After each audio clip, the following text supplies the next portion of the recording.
UFC Paris returns. This is going to be Nasser Imavov fighting Chow Barallow. This one's going to be pretty interesting. It's going to be southpaw for Barallow, orthodox for Imavov. Both guys like to be distance strikers. I think Chow Barallow is going to be on the outside moving. He darts in and out, whereas Nasser Imavov, better hands, but he likes to sit down on his punches. I don't know if Chow Barallow is going to be there when he tries to sit down and throw some power shots. So I think that the movement is going to be a little bit frustrating for Imavov here. The other thing is that Chow Barallow is more of a kicker. Again, he doesn't mind throwing the kick from southpaw. Imavov doesn't really check low kicks too well, so I can see the low kicks adding up there for Chow Barallow a little bit there.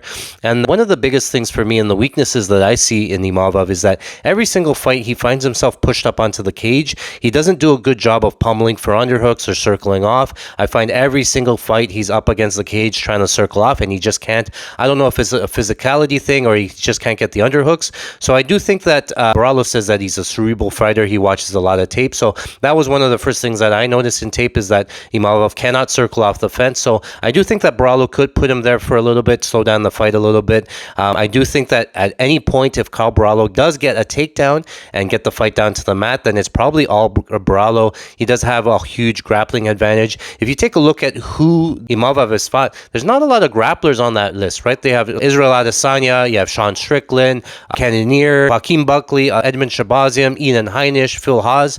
So I do think that Chow Barallow has a huge grappling advantage in this fight. Remember, Barallow has trained with Damian Maia for 7 years, so he's seen it all. I think all the submission and grappling upside lies with Barallow, and I think on the feet it's pretty close. Slight edge to Imavov on the feet, but Barallow's movement and his leg kicks probably make the difference. He does have a nasty body lock. When he gets the back, he puts the body lock on. He is actually pretty fluid with moving that body lock from side to side based on where the angles are. So I think that if at any point Barallow gets down to the mat, especially if he gets the body lock, that's probably the round if he doesn't find the submission as well. Whereas on the Imavov side, I think his win condition is probably a pretty close decision. Barallow's not going to give him the firefight that he wants in the pocket. He's going to be a lot of sticking and moving. I think it's going to be difficult to hit Barallow, and with Barallow leg kicks, it probably slows down Imavov into the later rounds as well. So an Imavov win is probably like a 48-47 type close decision, whereas a Barallow win is probably like, could be a 49-46, 50-45, or it could be a submission on the ground. I don't think a standing KO is too likely with both of these guys striking. Maybe he could clip him on the way in, but it's probably going to be coming down to the grappling or the cage pushing of Barallow.